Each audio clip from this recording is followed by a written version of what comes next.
Alors, bonjour tout le monde et bienvenue à la présentation de Groupe et compagnie Club Voyage, Voyage Transat. Aujourd'hui, on vous parle de la Sicile et Odyssée éolienne, qui est un circuit et un séjour. Alors, bienvenue à tout le monde. La présentation va durer environ 40 minutes. S'il vous plaît, merci de vous assurer de mettre votre mode sourdine à votre son et bien sûr, désactiver vos caméras. Alors, mon nom est France Gauthier, je suis responsable chez Groupe et compagnie et vous parlez un peu de Groupe et compagnie. C'est un département chez Transat Distribution Canada qui est le plus gros au Canada et qui inclut Club Voyage et Voyage Transat. Maintenant, c'est plus de 400 conseillers qui partagent leurs connaissances pour créer des itinéraires uniques. Aussi des départs qui sont accompagnés. Alors, le départ qu'on vous présente aujourd'hui, c'est un départ accompagné. Je vous présenterai un petit peu plus tard l'accompagnatrice.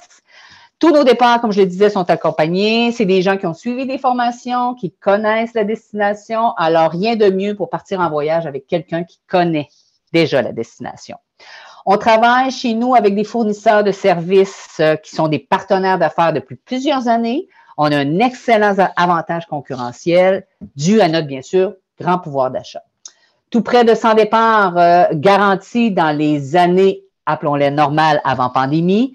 Et donc, on reprend notre rythme de croisière et on vous offre de plus en plus de départs, autant au niveau de la Sicile, un peu partout à travers le monde, finalement. Alors, l'important, c'est qu'on prenne soin de vous du début jusqu'à la fin de votre voyage et ça, à travers nos conseillers en voyage, nos fournisseurs de services et une fois revenus avec votre agence de voyage encore une fois. Alors, bienvenue dans notre univers et sans plus tarder, je vous présente les deux vedettes, les deux présentateurs de notre présentation d'aujourd'hui, qui est Caroline Fortier, votre accompagnatrice, qui va nous parler un petit peu plus tard, mais dans la première partie, Monsieur Hugo Alacci, qui est responsable des aventures éoliennes, qui est un fournisseur avec lequel on fait affaire déjà depuis plusieurs années. Alors, bienvenue Hugo. Je vais t'inviter à ouvrir ta caméra. Je vais fermer la mienne et ton son puisse être en mode écoute. Alors, bonjour Hugo. Bonjour tout le monde. Alors, bienvenue à cette présentation. La visite, c'est un circuit de la Sicile et les îles éoliennes, combiné avec un séjour. Donc, moi, je suis descendant sicilien. J'habite en Sicile depuis 1997 et j'ai commencé à faire, construire des voyages depuis 2003. Alors, je vais vous parler un peu de la Sicile, un peu de son historique et ensuite, je vais passer la parole à Caroline qui va aller plus en détail du voyage. Donc, la Sicile est la plus grande île de la Méditerranée, 1210 kilomètres. Excuse France, peux-tu aller à la carte de la Sicile? Ben, bravo, merci. Alors, 1210 kilomètres, la circonférence de la Sicile. La Sicile, disons, a été occupée par toutes les civilisations du bassin de la Méditerranée. Le territoire de la Sicile est montagneux. La prochaine diapo. Alors, 80% de la Sicile est montagneux. Stratégiquement, l'histoire nous raconte que la Sicile était très importante dans son histoire. Toutes les civilisations du bassin méditerranéen ont occupé la Sicile. On commence par les Phéniciens qui ont occupé la Sicile à partir de l'année 1000 avant Jésus-Christ pendant 300 ans. Ils ont été suivis par une occupation grecque. Les Grecs, on peut continuer avec le diapo. La prochaine aussi. Les Grecs ont occupé la Sicile pour environ 500 ans. Ils nous ont laissé des empreintes incroyables par leur temple, leur théâtre et aussi leur végétation. On parle des oliviers qu'on trouve en Sicile. Ça a été apporté aussi par les Grecs. Alors, je n'irai pas trop en détail, mais vous allez avoir la chance de visiter tous ces sites qui est Agrigente, tous ces gestes, ou Taormine de l'époque grecque, Syracuse aussi. Et ensuite, après les Grecs, nous avons eu une occupation d'environ 300 ans des Romains. Les Romains ont occupé la Sicile 300 ans, comme je vous ai dit. Ils ont trouvé la Sicile très alléchant parce que la Sicile, c'était un territoire boisé et les Romains, c'était des grands navigateurs. Ils avaient besoin de bois pour construire plus de bateaux. Et en même temps, ils nous ont laissé leurs empreintes, leurs mosaïques, des mosaïques qui sont parmi les plus beaux au monde, des mosaïques romains qu'on retrouve en Sicile. La prochaine diapo. Bon. Nous allons avoir la chance de visiter avec le circuit la Villa romaine du Casal, qui a plus que 30 pièces décorées en mosaïque, le plancher, les murs, etc.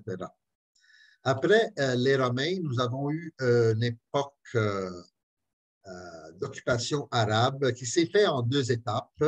On parle une occupation, une évasion, si vous voulez, des Arabes de l'Afrique du Nord qui ont occupé quand même la Sicile pendant plus que 600 ans.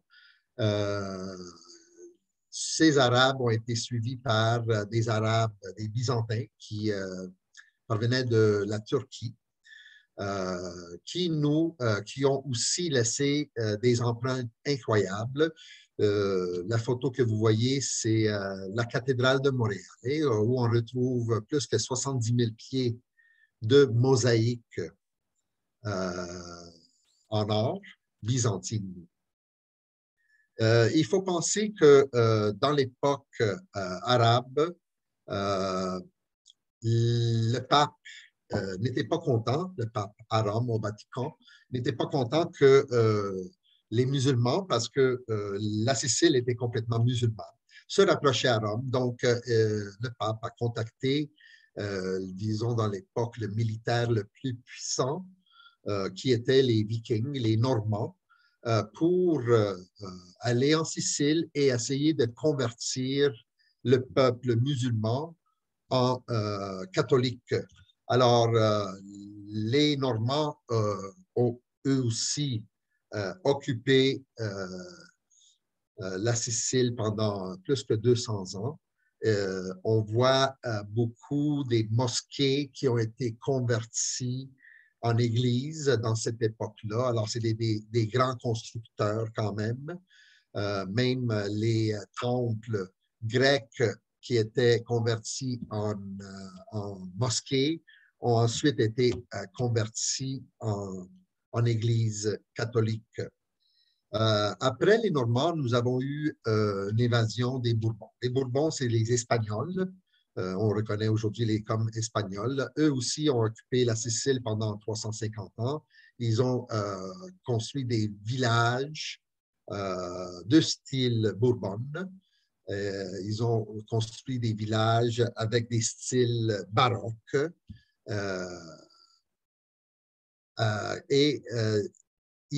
Nous faisions partie de l'Empire espagnol dans cette époque-là.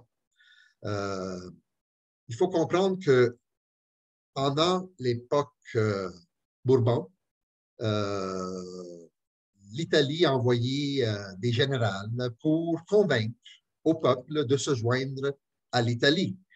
Et si on regarde l'histoire jusqu'à aujourd'hui, c'est plus que 3000 ans, l'Italie occupe la Sicile pour moins de 175 ans. C'est l'occupant qui a occupé la Sicile le moins longtemps. Donc, maintenant, on fait partie de l'Italie.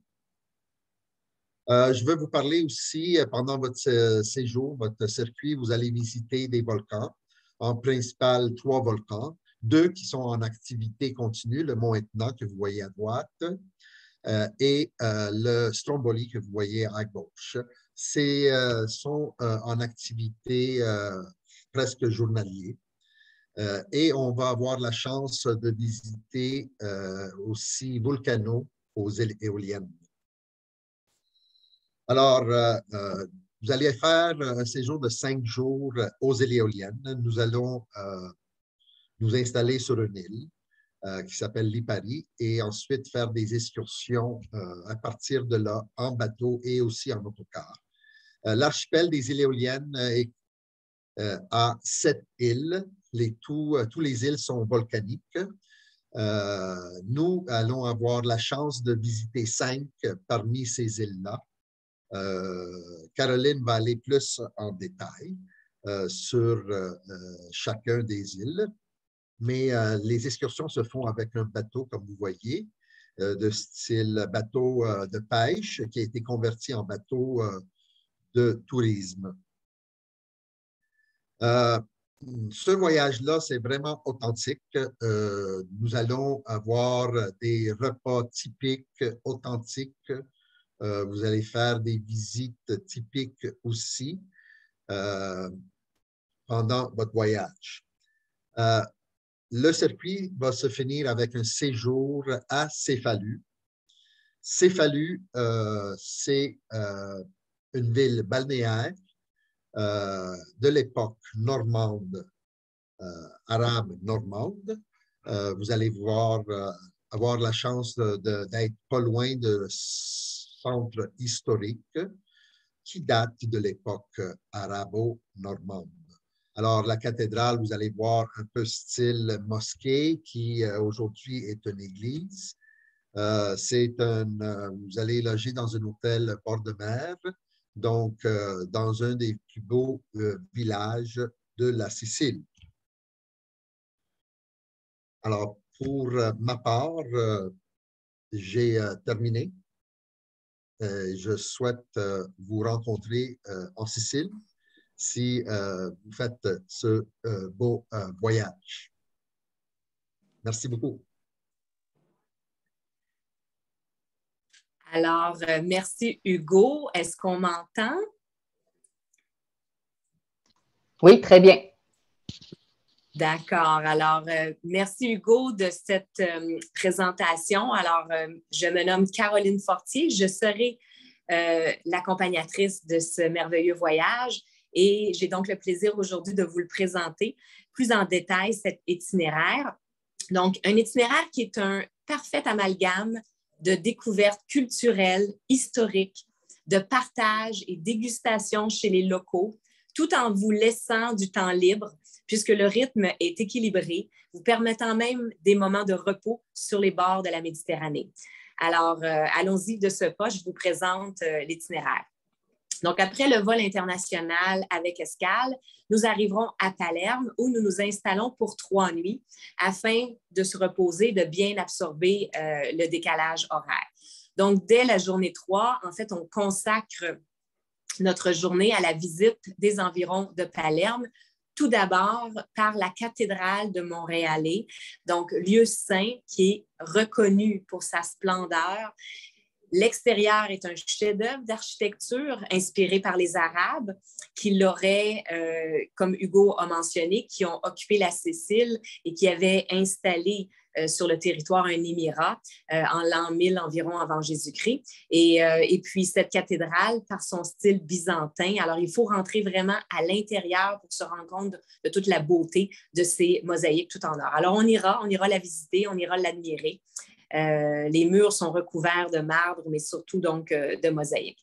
De retour à Palerme, cette même journée, la journée se poursuit par la visite des catacombes des Capucins, qui est certainement l'un des lieux les plus inusités que vous aurez l'occasion de visiter. Alors, des catacombes qui abritent des corps qui ont fait l'objet de momification de l'époque 16e, 19e siècle.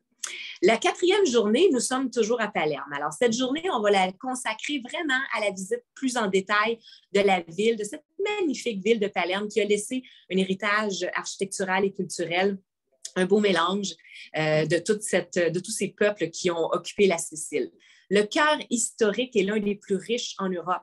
On voit ici sur la diapo la cathédrale, dont la construction s'est étalée sur environ 700 ans.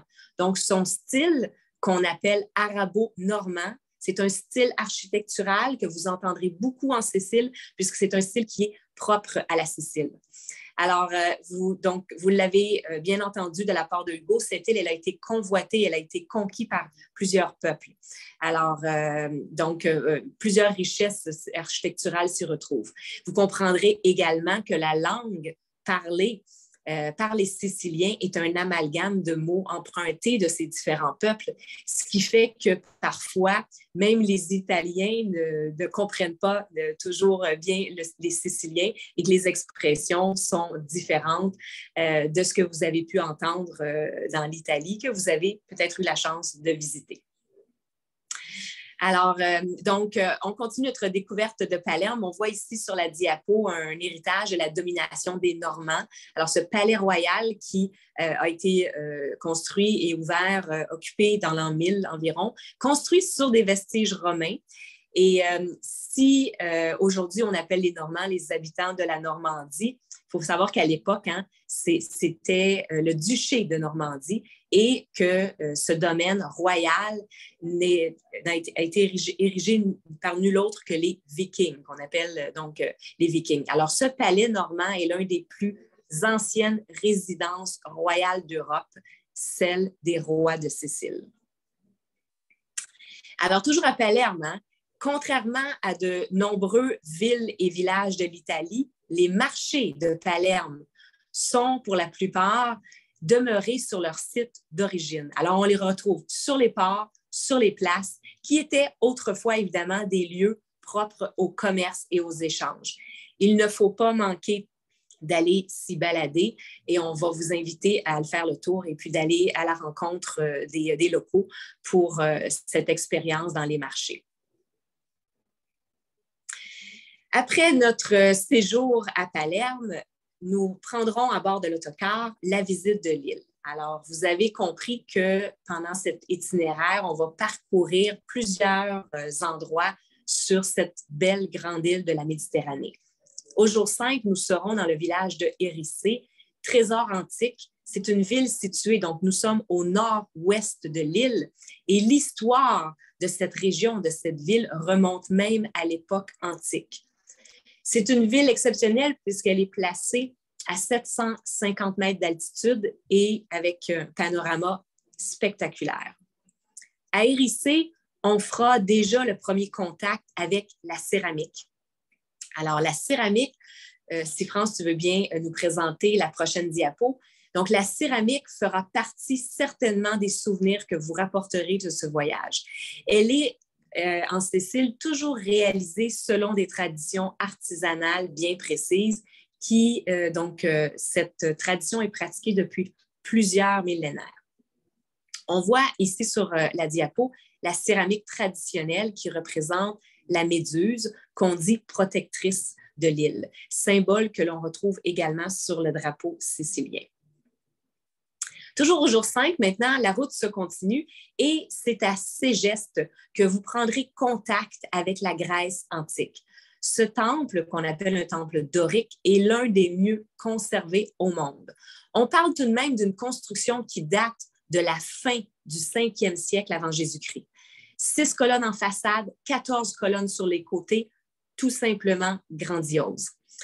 En fond d'écran, derrière moi, c'est ce temple également que j'ai choisi de représenter pour cette présentation-là. Parce que croyez-moi, quand on est devant une telle construction, c'est très émouvant et magnifique comme endroit.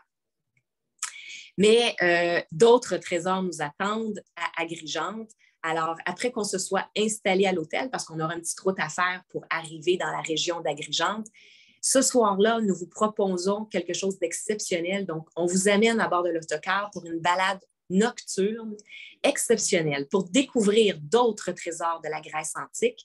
Et ceux-ci sont situés dans ce qu'on appelle la vallée des temples. Un spectacle de lumière extraordinaire et alors que les ruines archéologiques sont illuminées pour le plus grand plaisir des yeux. Le lendemain matin sera l'occasion de revoir ces vestiges en plein jour, mais pour mieux comprendre et apprécier les talents d'architectes de ce peuple légendaire. Le parc archéologique, patrimoine mondial de l'humanité, est le site des temples grecs les mieux conservés au monde. Cette journée-là, la route nous mène maintenant à Casale. Alors, donc, on va y visiter une villa, et toujours de l'époque antique, mais cette fois, on passe à l'époque romaine. Alors, souvenez-vous, donc, les Romains ont occupé, évidemment, une partie, pendant quelques années, la Sicile. Et nous aurons le plaisir de découvrir cette maison qui recèle des pièces décorées avec 3500 mètres carrés de mosaïque. C'est un trésor de l'histoire. Ça fait partie du patrimoine de l'UNESCO. Et j'ai choisi cette photo parce que je trouve ça extraordinaire de voir qu'à l'époque romaine, alors qu'on y pratiquait les sports, donc on y voit en fait ces femmes dans une tenue qu'on appelle maintenant un bikini. Au jour 6, ça sera maintenant la découverte de Syracuse. Alors, notre point de chute pour 2 nuits, on va s'installer à l'hôtel pour 2 nuits. Et la fondation de Syracuse remonte à 700 ans avant Jésus-Christ, mais on retrouve des traces d'occupation qui datent de la préhistoire. Alors, il y a vestiges très, très importants. Sur l'île d'Ortigie, on comprendra que par cette situation géographique, toute cette île a eu un rôle crucial à travers l'histoire de la Sicile et voilà la raison pour laquelle plusieurs peuples l'ont occupée. Donc, au départ de Syracuse, on va, pour le jour 7, aller visiter la ville de Raguse, ou Ragusa Abla, qui est une ville située au sud de l'île et qui est divisée en 2 parties. Il y a la ville haute, qui est plus récente, et la ville basse, plus ancienne. Ça sera l'occasion, pendant cette journée, de vous amener au château de Donafugata. Alors, donc, France, si tu veux bien nous présenter la prochaine diapo. Donc, bien que la ville représente des trésors de l'époque baroque, on a choisi de vous faire visiter cette demeure qui date du 19e siècle. L'intérieur est décoré d'une collection de meubles et d'art. Et, fait intéressant, cet endroit a souvent été utilisé pour tourner des scènes de films qui nous racontent, entre autres, l'histoire de la mafia. Au jour 7, nous nous retrouvons dans la ville de Noto, une ville de 24 000 habitants qui a été entièrement reconstruite après le séisme de 1693. Et la raison pour laquelle on en parle beaucoup, c'est que cette ville présente une belle collection d'architecture baroque, puisqu'à l'époque où elle a été reconstruite, c'était le style architectural qu'on peut dire à la mode.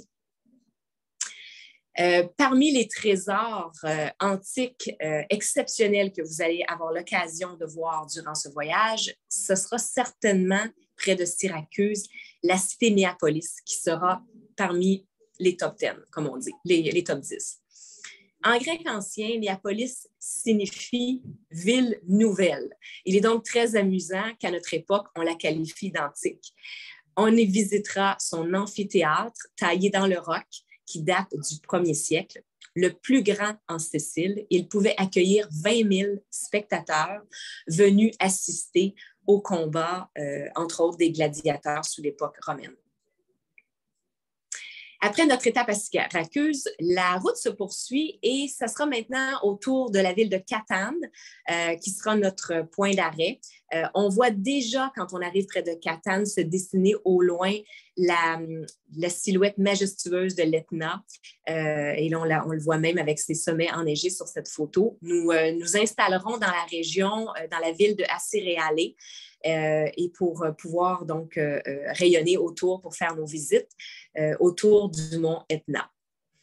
Alors justement, ce mont Etna, si on peut bien voir, voilà la diapo, c'est une montagne qui culmine à plus de 3300 mètres d'altitude, le plus haut volcan actif de l'Europe. Le découvrir, c'est s'imprégner d'un paysage absolument grandiose et exceptionnel. De par son altitude, l'Etna bénéficie d'un microclimat plus humide, qui contraste avec le climat méditerranéen qui règne au pied de la montagne. Alors, ce que ça apporte, c'est que ça lui permet d'avoir une agriculture fertile qui est en plus enrichie par des sols volcaniques. Donc, tous les flancs de l'Etna sont, plusieurs flancs de l'Etna sont recouverts de vergers, de citronniers, d'orangers, mais également de vignes. Et ce sera donc l'occasion de visiter une maison vinicole et de profiter, de déguster des mets locaux ainsi que des vins locaux. Dans cette région, la découverte de la Sicile serait bien incomplète si on ne vous amenait pas à Taormine. Alors, Taormine qui est située sur la côte est, entre rochers et mer, paysage, encore une fois, spectaculaire. La ville s'étend sur 200 mètres d'altitude et c'est ce lieu que les Grecs, à l'époque, avaient choisi de construire leur théâtre. Plus tard, les Romains transformeront ce théâtre en amphithéâtre pour recevoir les jeux. Mais imaginez-vous être assis sur ces gradins à observer des jeux de gladiateurs alors que vous voyez fumer au loin la crête de l'Etna. C'est absolument spectaculaire. Alors, Taormine, mis à part son aspect historique, c'est une ville qui bouge, c'est une ville touristique. Donc, on aura l'occasion d'aller découvrir son centre qui est dédié aux piétons. Vous profiterez donc de quelques heures de temps libre pour faire quelques achats et vous y balader. Après cette excursion à Taormine, voilà maintenant rendu le moment de vous amener aux îles éoliennes. Alors, petit bijou de paysage, nous prendrons donc le bateau pour nous rendre sur l'île de Lipari, qui est la plus célèbre de l'île de l'archipel. Ce sera notre point de chute pour découvrir les autres îles, puisque nous séjournerons 5 nuits.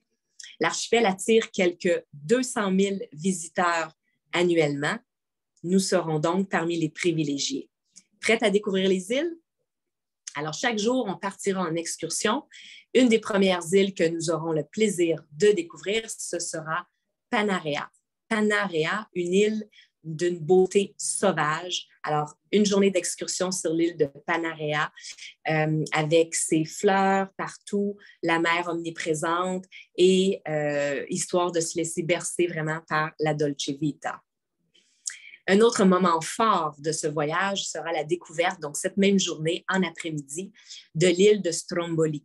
Alors, Hugo vous l'a dit, ce sont des îles volcaniques et le Stromboli, il continue de fumer et de cracher. Alors, exceptionnel également comme découverte paysage.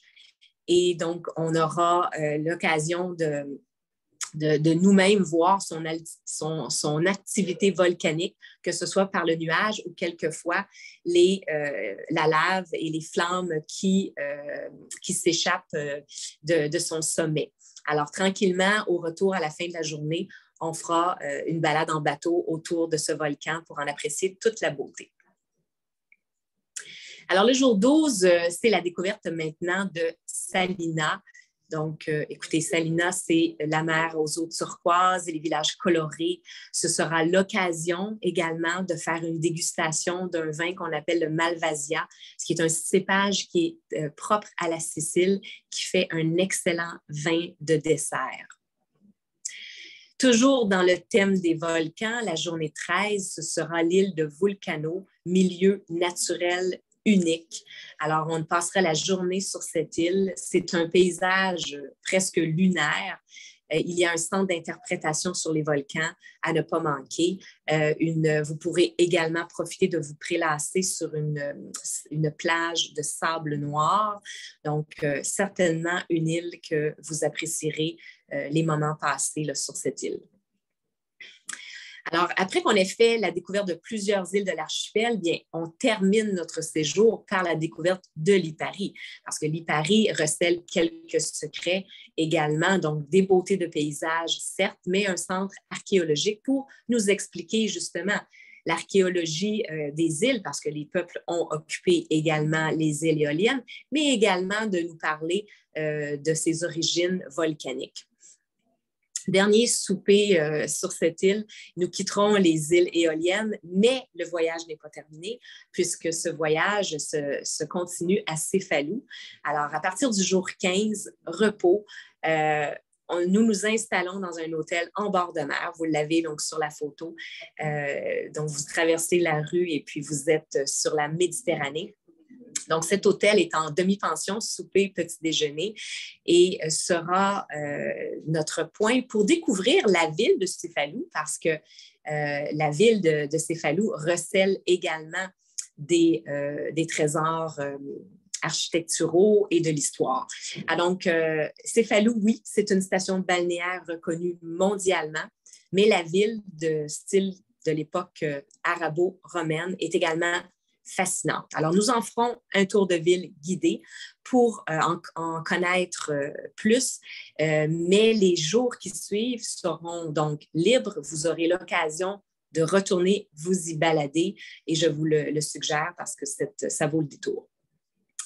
Puisque Céphalou est quand même situé dans un endroit stratégique, ça nous donnera l'occasion d'aller vous montrer quelque chose de très particulier en Sicile, le parc régional de Madoni, parce que, en fait, on a parlé, hein, Hugo vous a mentionné que c'est un paysage montagneux, la Sicile, donc il y a un parc régional avec un patrimoine naturel qui est protégé, exceptionnel. Donc, cette journée-là, on vous amène dans le parc. On passe la journée à faire quelques visites de paysages et quelques villages exceptionnels qui sont établis là depuis plus de 1000 ans. Et cette journée se terminera dans la convivialité puisque ça sera le moment où nous ferons un repas avec dégustation dans une ambiance très conviviale et sympathique pour, encore une fois, manger, déguster à la sicilienne pour découvrir vraiment les produits frais que cette île luxuriante a à nous offrir.